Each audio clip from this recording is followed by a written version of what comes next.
What's going on, you guys, and welcome back to another Teen Mom 2 Season 9 Reunion Recap Part 1.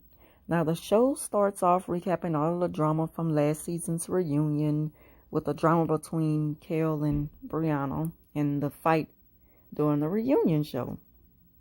So first to the couch was Leah and Chelsea, since they were like the only ones who didn't have like a big blow up on last season's reunion. Dr. Drew asked them how they feel about everything that happened on last season.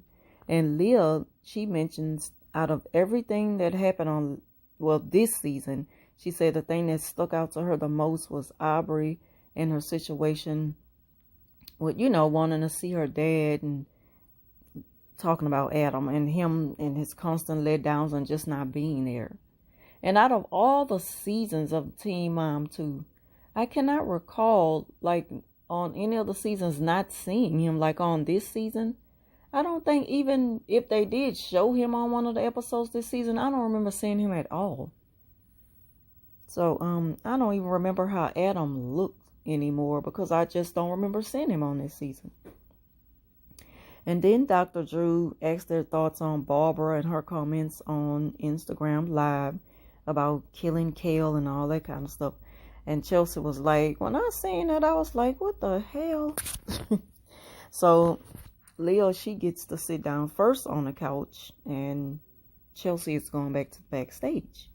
So they're asking Leah about her relationship with Jason, the girls, and Addie, and her relationship with her dad, Jeremy.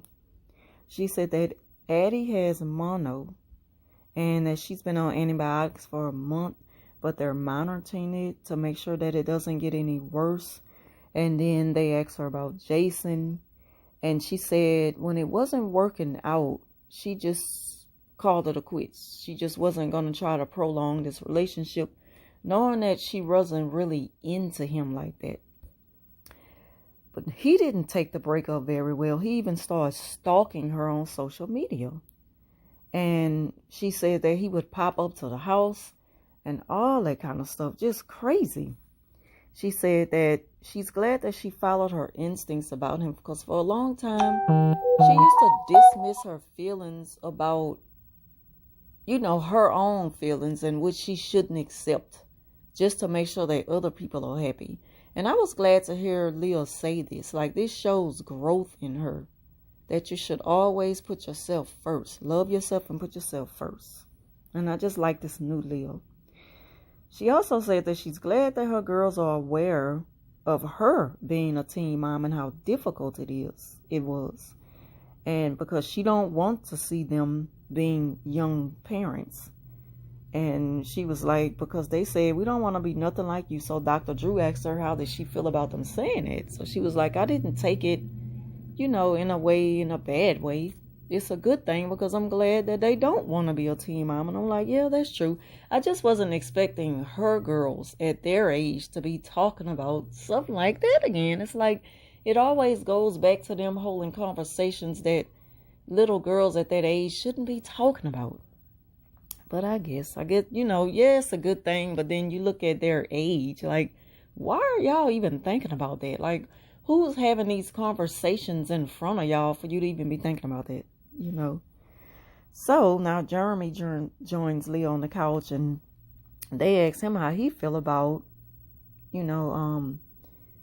Addie's feelings about him seeing Leah again or potentially seeing Leah again, because we know that Addie don't miss out on nothing, and then she want her mom and dad to be together. So they just asking him about her little comments about seeing her mom and dad together again. And he talks about that for a minute, but his biggest issue was with Jason and the stalking after Leah had made it clear to him that she didn't want to be with him anymore. Because he was like, my thing is, once it's over, you don't show up at the house where my daughter lives and ask my child, are you ready for me to be your stepdad? And I'm like, I feel that. He crazy. He just seemed like a narcissist. What grown man asks a child something like that? You talking to her like she's an adult. First of all, you don't have no business talking to her. You shouldn't even be over there. Because Leah already said she don't want to be with you no more. So get gone. Go away. But this dude, he just feel himself too much and he didn't want to let go. Like straight up stalker. So, yeah, that's what Jeremy was mentioning when they asked him about the creep Jason. And because Jeremy and Leah is getting along so good, well, Nessa and Dr. Drew is making it painfully obvious how much they want them to be together again. And I know a lot of people want them to be together, but we got to understand that if they're not together, it's always good to see them, you know, in a good place to where they can co-parent. And it's a healthy relationship between the two. That's all what matters, is that Addie is happy. And so, now they're showing all the funny moments with Addie. And we know that she's so full of character. I feel like she can probably get her own little show. Because she is just so full of character and always so happy. So now they got her on like a video chat and they're questioning her. And she not biting her tongue to none of the answers. And then they get like the audience to answer some questions. And she's answering the questions so intelligent to say, you know, her age.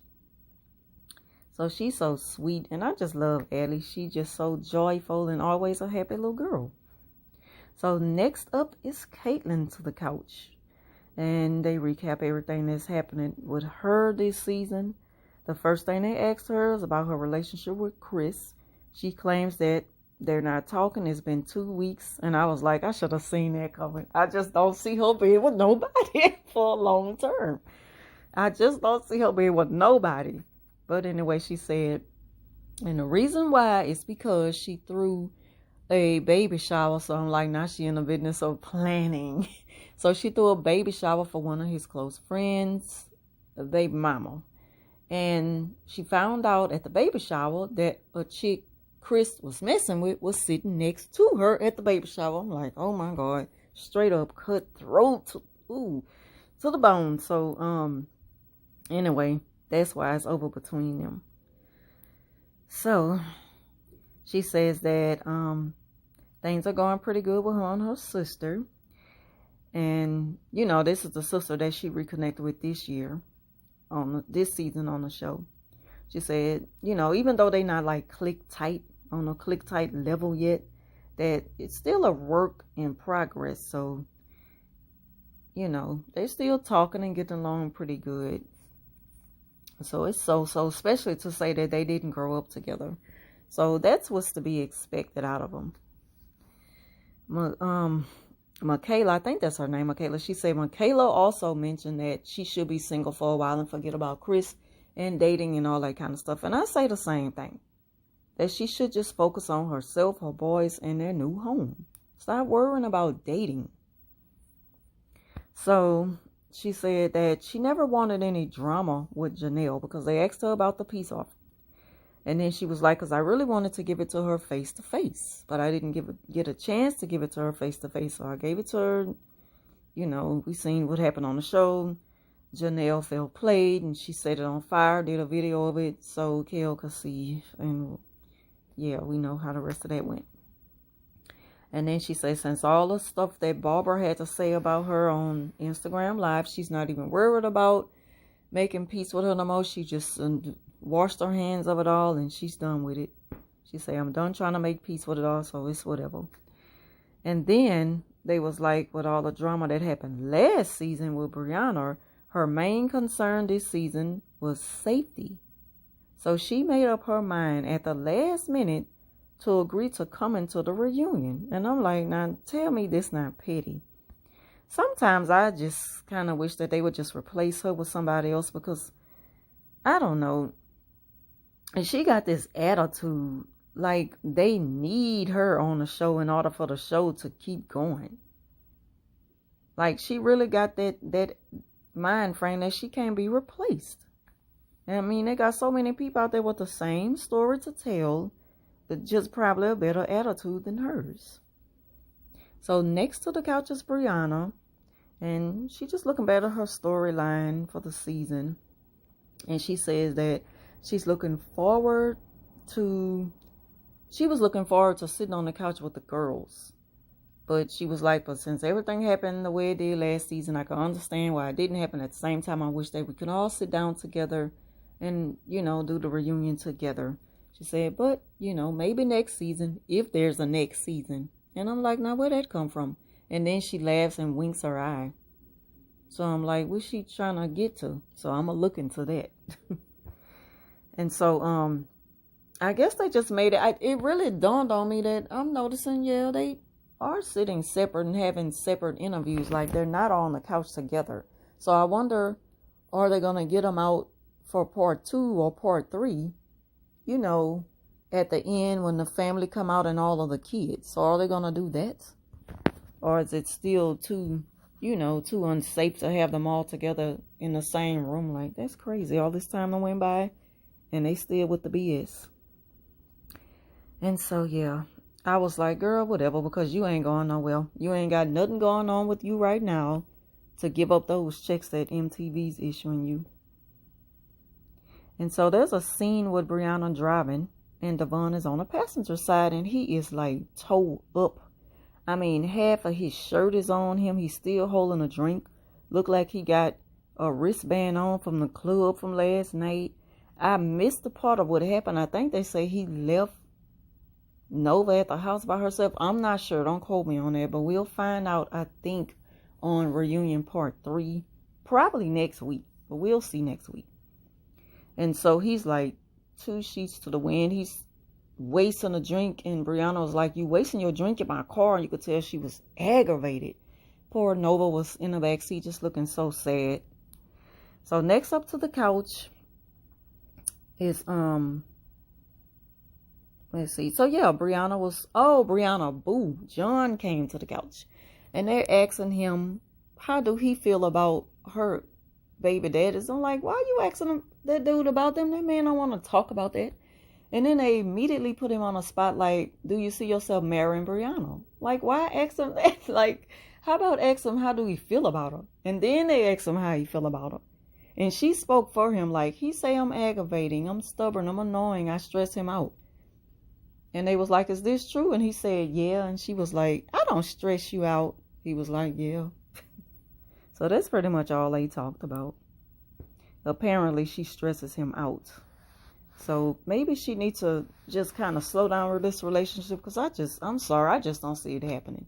She's another one who needs to focus on self and her girls. Last to the couch is Janelle. And the whole recap took about 5 minutes of the last part of the show. Took about 5 minutes of the last part of the show. It took up just that much showing all of her drama from this season. And baby, Nessa asked her about her relationship with Amber. And she said, well, I didn't know that Amber had so much to say behind my back. Because it's funny that when we went out to eat, she wasn't acting like she didn't like David. But she wait and do a live about David, talking about David so bad.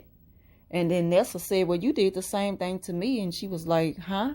She said, Colin Kaepernick is my man. And you went online talking bad about him because he was doing something to speak up for the injustice in the U.S. I'm like, what? And Nessa went off on her. So Janelle was like denying it. She got in her feelings. Eyes got full of water. She started crying. Oh, and this is not fair. I come on here to tell my storyline of what happened with my life on Teen Mom. And you bring this up about you. You're making this about you. And I'm like, oh, so you put on the spot about something that, you couldn't even try. First of all, you just kept denying it. And then Vanessa, she pulled up everything that Janelle put online and she kept denying it. That I didn't say nothing about Colin Kaepernick. Just seems so racist to me. Her and David, like they belong together. So you could tell, like Nessa she had it on her mind. At the same time, I was like, Nessa, this is your profession. You're on here to interview her. And this is not the time to do this. Like, I understand where she's coming from, but I just wish she would have waited till after the show and then show like an extra clip of her asking Janelle about that backstage. So that's how this recap part 1 of season 9 came to an end. You all stay tuned for part 2 next week. If you all like this video, please give it a thumbs up. And I will talk to you next week. Leave your comments down